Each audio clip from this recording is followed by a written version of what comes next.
Bueno, pues estamos cerrando la tercera conferencia de las cinco que Freud imparte en la Universidad de Clark en 1910. Recordemos que son cinco conferencias a partir de las cuales Freud está presentando el psicoanálisis al mundo no europeo.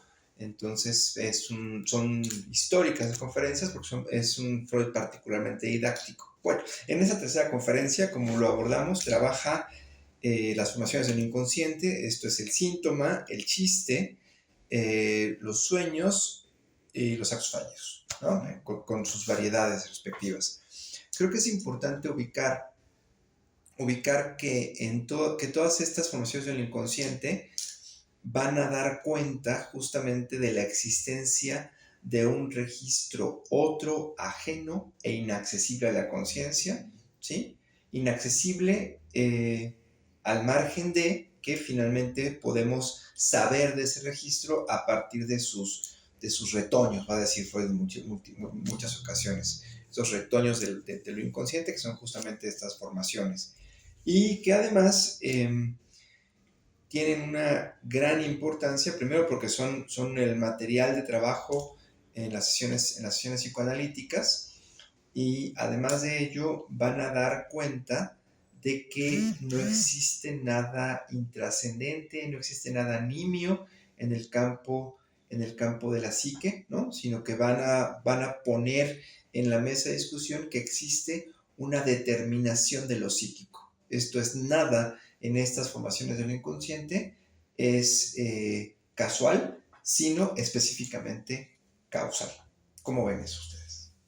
A mí me parece una postura muy interesante porque creo que también desde ahí se rompe mucho como este mito desde la psicología donde que dice, ¿no? Así como de, no, es que no hay pruebas, ¿no? No hay como una evidencia empírica, ¿no? Que Algo demuestre, observable. algo observable que demuestre la existencia del inconsciente, cosas por el estilo, y por lo tanto no se puede estudiar. Yo creo que ahí se ve como tomando la experiencia como esta parte del fenómeno psíquico, pues bueno, se ve muy claro, ¿no? Sí hay una demostración, si hay algo que surge, que se puede analizar, se puede también observar de cierta forma. Bueno, creo que también ahí es interesante pensar en cómo como este mito, ¿no? Que del psicoanálisis se rompe a través de lo mismo que dice Freud, ¿no? En estas conferencias. A mí eso me parece particularmente interesante. Y que denota también una cierta explicación distinta a la cual se va concibiendo del comportamiento del conductismo radical, ¿no? Donde todo psiquismo remonta a un comportamiento. No, aquí es poner justamente el énfasis en otro lugar y que es justo la vida psíquica. Aquello que sí, desde un inicio también se va subrayando que es un registro otro a la conciencia, que de este no se puede conocer, ¿no? Como a ciencia exacta, a una definición exacta de qué sería en sí el inconsciente. ¿Por qué? Porque maneja una lógica y una estructura distinta con la cual nosotros estamos más familiarizados en una vida diurna, sino que justo su mayor fuente de entendimiento sería a partir de un delirio cotidiano, ¿no? Que sería el sueño. Claramente denota muchas resistencias, más porque pues, esto sí rompe en un parámetro positivista. No se puede llevar a cabo a un nivel cuantitativo exacto. ¿No? Pero, pero denota también la magnitud del pensamiento y de la conceptualización freudiana. Hasta qué punto tiene un cierto alcance. Y este alcance es en la vida cotidiana. O sea, cualquiera que preste atención puede averiguarlo. Y que además nuestro entendimiento o nuestro entendimiento consciente, nuestra actuación, nuestro comportamiento consciente, constante, pues siempre remite a un fenómeno psíquico. O sea, no hay nada casual. Y creo que es algo bastante fundamental poner siempre en ese énfasis de la primacía de la realidad psíquica. Claro. Sí, porque finalmente eso es un poco darle vuelta a la perspectiva positivista, ¿no? Donde finalmente si no hay una manifestación palpable de lo psíquico, pues dicen la conducta, no existiría lo psíquico, ¿no? Y aquí más bien estamos viendo que lo psíquico tiene múltiples manifestaciones palpables, experimentables y además analizables, ¿no? Donde el comportamiento finalmente quedaría reducido casi al campo del síntoma, ¿no? O sea, justo toda la dimensión de la psicología convencional, con esas aspiraciones empiricistas y positivistas, pues va a remitir a un solo campo y a un fragmento, no, a un fragmento de un campo de todos los que se pueden abordar en el campo, desde el ámbito del psicoanálisis, ¿no? Y creo que además otro punto importante a propósito de las formaciones del inconsciente es que aflojan la palabra. O sea, cuando, por ejemplo, remito a los sueños. Cuando llega un consultante, un analizante con un sueño, lo que dice es lo que menos importa. O sea, no estamos operando desde una perspectiva como peritos judiciales, ¿no? ¿Dónde está la verdad del sueño?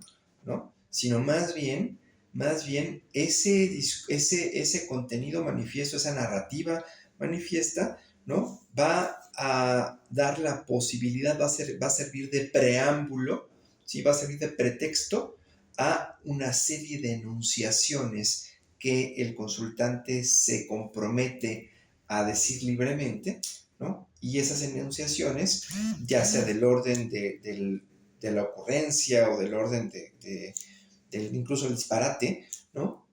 Va a ser justamente lo que nos va a poner en la pista del contenido psíquico reprimido que se está justamente elaborando, ¿no? También en ese mismo sentido, el síntoma tenemos que entenderlo, el síntoma, los actos fallidos, el chiste y el sueño, entenderlos como algo que tiene sentido, ¿sí? No es algo azaroso, ¿no? Es algo que tiene sentido y que además nos indica una dirección, ¿no? Y la dirección que nos indica es justamente un contenido reprimido que está buscando, está pugnando acceder a la conciencia.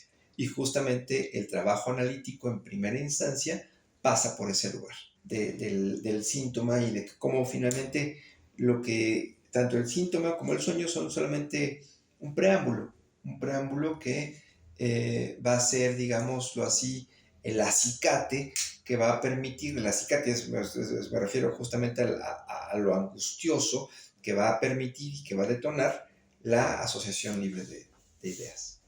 Y que justo aparece como la asociación libre y el dispositivo analítico como el método de investigación, ¿no? Y un método de investigación que tiene también un cierto lugar acomodado para analizar dichos fenómenos. Porque dentro de las conferencias, Freud hace el ejercicio, ¿no? Y lo que nos remonta a todos a analizar ciertos eventos de la vida cotidiana, cosa que todos podemos hacer en sus determinados momentos, mas siempre aparece también una cierta resistencia.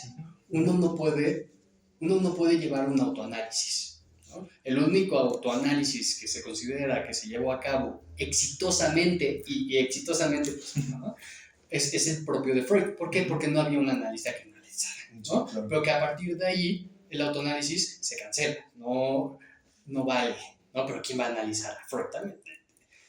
Con quién se hubiera recostado Freud hubiera sido algo bastante llamativo, más hay un cierto ejercicio de ello en su correspondencia con su amigo Flax, ¿no? En donde va denotando lo que va descubriendo y también las ciertas intervenciones que su amigo va haciendo, ¿no? Y es que, ¿a qué voy con todo esto? Es que estos fenómenos en efecto se pueden ver cotidianamente, se pueden manifestar, más si el método analítico y la clínica analítica, su modo de investigación, es el lugar privilegiado para analizarlos, porque también el llevar a cabo estos análisis, el llevar a cabo esas intervenciones, requiere formación, y un aspecto fundamental de la formación sería justamente el propio análisis, aprender a analizar dichos fenómenos propios para poder acompañar a alguien a analizar los suyos, ¿no? Que remonta a un problema de la transmitibilidad también del psicoanálisis. Este es un Freud muy didáctico. y que además de que es muy didáctico, está en la boca del lobo. O sea, está dando las conferencias en Estados Unidos. Lo presenta de una forma bastante sencilla y bastante didáctica, más justo creo que es importante señalar ese aspecto de la resistencia que siempre va a haber en el individuo, ¿no? De la imposibilidad del autoanálisis, de cómo va llevando estos eventos a lo social para que se manifiesten y se denoten, pero siempre remitiendo a que el psicoanálisis es la disciplina dirigida y constituida para analizarlos. Claro.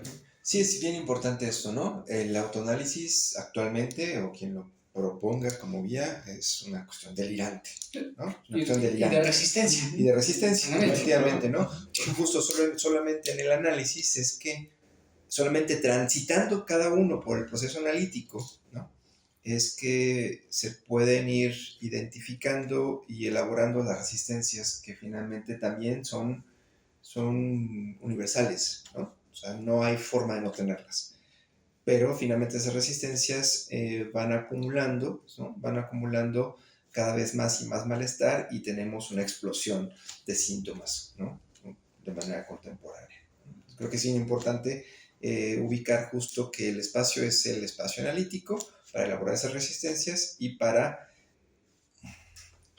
elaborar el conflicto psíquico, que además es un conflicto inagotable.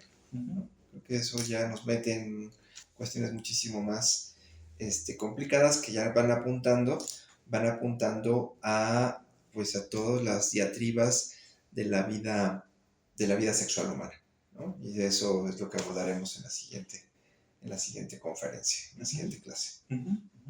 Pues muchísimas gracias. Estuvimos Felipe Alejandro Monge y Alejandro Larte. Hasta luego.